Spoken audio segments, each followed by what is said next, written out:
Break के बाद आप सभी का स्वागत है आरोग्य में। मैं हूं आपके साथ ऋचा भाटिया। हमारे साथ स्टूडियो में है वैद्य दीपक कुमार जी और हमारे साथ एक प्यारा सा वीडियो है जिसमें आपके पेशेंट ने अपना एक्सपीरियंस शेयर किया। आइए आपको भी दिखाते हैं। जी, मेरा नाम शिवराम शर्मा है। मैं ज़िला बागपत उत्तर प्रदेश का रहने वाला हूँ। मुझे फिस्टुला की प्रॉब्लम थी तो मैंने बहुत दवाइयाँ खाई, मुझे कोई भी आराम नहीं मिला। फिर मुझे यूट्यूब चैनल के द्वारा डॉक्टर दीपक वैद्य जी का पता चला और मैं इनसे मिला हरिद्वार के। इनसे बात की, अपनी प्रॉब्लम बताई और इन्होंने मेरा ट्रीटमेंट शुरू किया और मैंने अभी तक करीब 3 महीने दवाइयाँ खाई तो मुझे बहुत आराम लगा और मुझे उम्मीद है कि मैं ठीक हो जाऊँगा। बागपत यूपी से श्रीकांत शर्मा जी, इनको फिस्टुला की प्रॉब्लम थी। काफ़ी इलाज कराया लेकिन इन्हें ट्रीटमेंट नहीं मिल पाया और वो ट्रीटमेंट इन्हें मिला आदर्श आयुर्वेदिक फार्मेसी में। तो ऐसा क्या ट्रीटमेंट मिला इन्हें? ऋचा जी, फिस्टुला हो, फिशर हो, पाइल्स हो, ये मोस्टली तभी होती है जब बहुत ज़्यादा कॉन्स्टिपेशन हो और अक्सर लोग बहुत गर्म सीट पर बैठ करके ड्राइविंग करने या किसी भी कारण से बैठने लगें, तब इस प्रकार की दिक्कत होती है।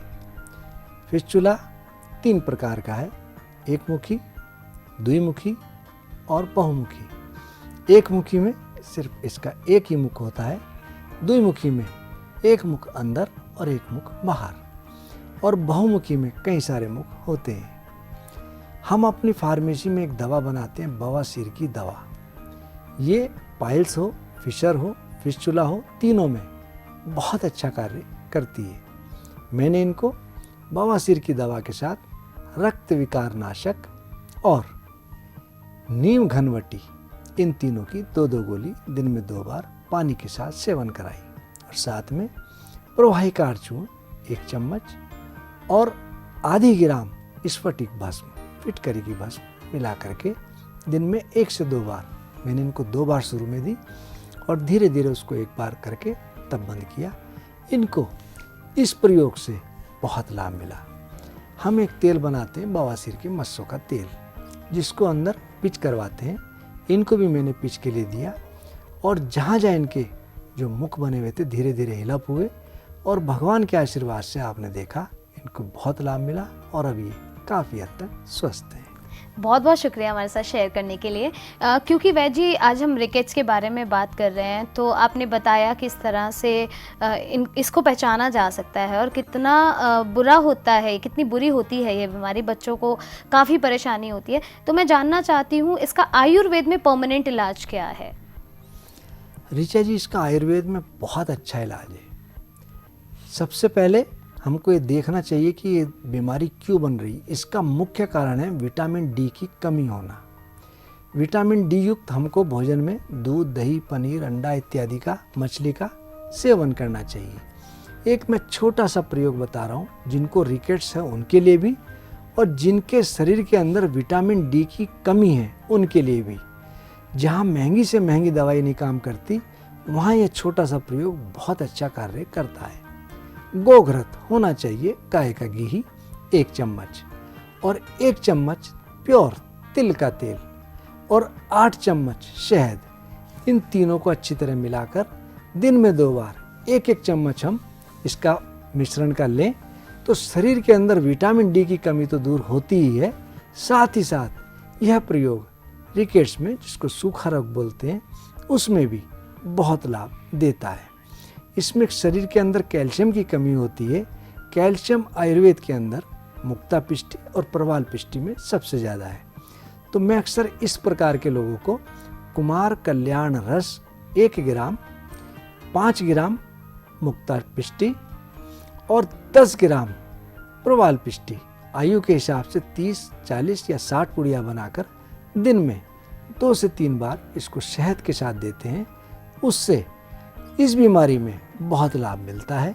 जिनकी हड्डियां कमज़ोर पड़ रही हों या दांत टूट रहे हों या दांतों की ऊपरी परत गिर रही हो, ठंडा गर्म बहुत ज़्यादा लगता हो, इस प्रयोग से उनको बहुत लाभ मिलता है।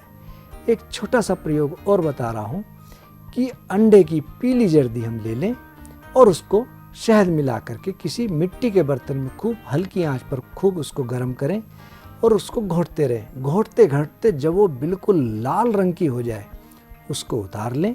आधी से 1 ग्राम माँ के दूध में मिलाकर यदि हम बच्चे को सेवन कराएं तो भी इस बीमारी से निजात मिलती है, बहुत लाभ मिलता है। तीसरा एक प्रयोग जो चमत्कारिक है, बहुत अच्छा कार्य करता है। बच्चे को पेट के बल नंगा लिटा दें और एक जड़ी होती है मकोई, जो जंगली है, आसपास के जंगल में मिल जाती है या जहाँ सड़कों के किनारे भी दिख जाती है। किसी अच्छे परिचित से देखकर पहचान करवा लें और उसके पत्तों का रस निकालकर कमर पे हम उसकी मालिश करें। जिस बच्चे को सूखिया रोग होगा, धागे के रूप में कीड़े शरीर से निकलने लगेंगे, तुरंत उसको ब्लेड से साफ करके हटा दें।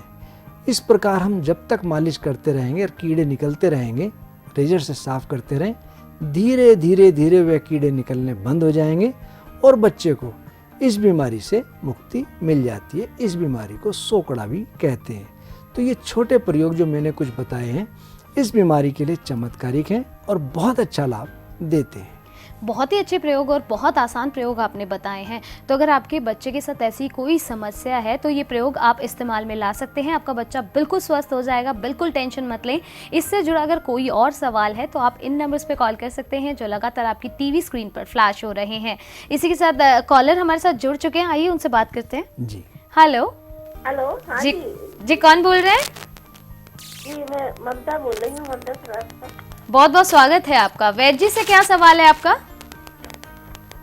जी मुझे डॉक्टर से पूछना था कि वो जो सफेद दाग है उसका कुछ इलाज बता दें। जी किसको सफ़ेद दाग है, कब से और कितना बड़ा पैच है? जी वो मुझे हो गए 4-5 साल से ऊपर हो गए, 7-8 साल हो गए। इन्हीं को ही है। किस पार्ट में है?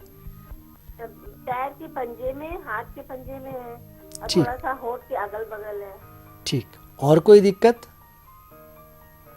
नहीं डॉक्टर, ये है। आपका पेट साफ रहता है? जी बहन जी, पेट रहता है। जी कहीं ऐसा तो नहीं कि आप दूध के साथ दही या दूध के साथ नमक या दूध के साथ मछली का सेवन करते हो?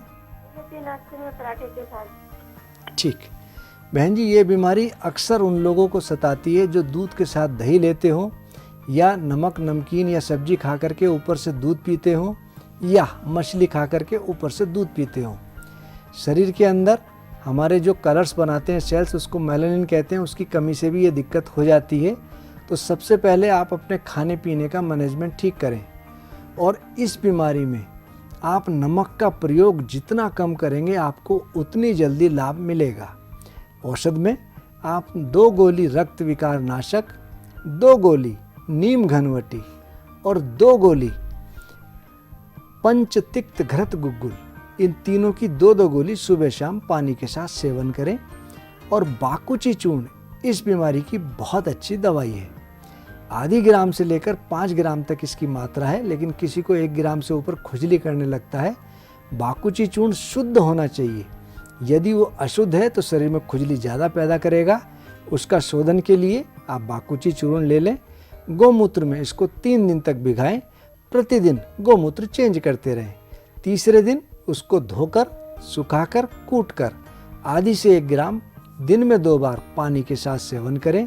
कोष्ठ शुद्धि रहे उसके लिए प्रवाहिकार चूर्ण लें और जहाँ पर आपको स्पॉट है वहाँ पर महामरीची आदि तेल और साथ में बाकुची तेल, इन दोनों को मिलाकर लगाते रहें। किसी किसी को जलन होती है तो घबराए ना, परेशान ना हो। अगर वहाँ दाने बनते हैं तो आप उसके ऊपर गोले का तेल लगाते रहें और इस प्रयोग को बंद ना करें। आपको निश्चित रूप से लाभ मिलेगा। आप भोजन में लाल मिर्च, बैंगन, गुड़, खटाई, जिस चीज़ को खाने के बाद हमारे शरीर के अंदर पाचक रस की उत्पत्ति ज़्यादा हो उसको ना लें। साथ ही साथ दूध, दही, पनीर, अंडा इत्यादि का भी पूर्ण रूपेण परहेज रखें। कुछ चीज़ें जो इसमें बहुत लाभ देती हैं, एक है बथुआ। आप बथुआ प्रचुर मात्रा में लें। अखरोट, जहाँ अखरोट का पेड़ होता है आसपास की मिट्टी भी वो काली कर देता है और अखरोट इस बीमारी की बहुत अच्छी दवा है। आप अखरोट का सेवन नित्य प्रति करें और साथ ही साथ तांबे का पानी, तांबे के पात्र में रात्रि में आप पानी रख दें और प्रातःकाल उसी पानी का सेवन करें। आपको धीरे धीरे लाभ दिखाई देगा। परहेज जरूरी है। और एक चीज़ और, एक चना और बाकी सब मना। मैंने कई पेशेंट को कहा आप चने का सेवन अत्यधिक करें, चने की रोटी मूंग की दाल के साथ सेवन करें जिसमें नमक मिर्च इत्यादि ना हो, नमक बिल्कुल ना हो, मिर्च मसाले ना के बराबर हो, ना ही हो तो अच्छा। स्वाद के लिए काली मिर्च का सेवन कर लें, आपको निश्चित रूप से लाभ मिलेगा। आप इस प्रयोग को करें और मैं कह सकता हूँ कि आपको इस बीमारी से निश्चित रूप से निजात मिल जाएगी। बहुत बहुत शुक्रिया आपका, इतनी अच्छी जानकारी आपने आज हमारे दर्शकों को दी। और फिलहाल एपिसोड हमारा आज यहीं ख़त्म करना होगा, हमें समय हो गया है हमारे जाने का। तो मैं चाहूँगी आपका एक चमत्कारी दोहा हो जाए। ऋचा जी, सालम मिश्री तालिका, तालिका यानी कि मूसली, तुल्य बीज पर्णाश, पर्णाश यानी कि तुलसा, दुग्ध स्त्री गवि श्रेय कर, निर्बलता का हास, यानी कि सालम मिश्री, मूसली और तुलसी के बीज, इसको समभाग मिलाकर हम स्त्री के दूध के साथ बच्चे को सेवन कराएं तो सूखा रोग में उसको निश्चित रूप से लाभ मिलेगा। उसकी जो हड्डियां कमज़ोर पड़ रही हैं वो ठीक होंगी। शरीर के अंदर विटामिन डी, कैल्शियम, फास्फोरस, इसकी जो कमी होगी उसमें भी उसको बच्चे को निश्चित रूप से लाभ मिलेगा। बहुत बहुत शुक्रिया इन सभी जानकारियों के लिए और थैंक यू सो मच, आप यहाँ पर आए, अपना कीमती समय हमें दिया। Thank you. तो दोस्तों, आज के एपिसोड में हमने बताया रिकेट्स के बारे में। बहुत सारे ऐसे पेरेंट्स होंगे जो इस बीमारी को लेकर अपने बच्चों के लिए बहुत परेशान होंगे, तो परेशान मत होइए। अगर आपने हमारा ये एपिसोड मिस कर दिया है तो हमारा यूट्यूब चैनल सब्सक्राइब कीजिए, हमारा फेसबुक पेज भी आप ज्वाइन कर सकते हैं, हमें आप फॉलो कर सकते हैं ट्विटर हैंडल पर। ये सारी डिटेल्स ठीक आपकी टीवी स्क्रीन पर हैं, तो इन्हें नोट डाउन कर लीजिए और आज ही हमें फॉलो करें। इसके साथ साथ अगर आप वैजी से डायरेक्ट बातचीत करना चाहते हैं, आप उनसे अपॉइंटमेंट फिक्स करना चाहते हैं, तो नंबर्स भी आपके सामने हैं, आप उन नंबर्स पे कॉल कर सकते हैं।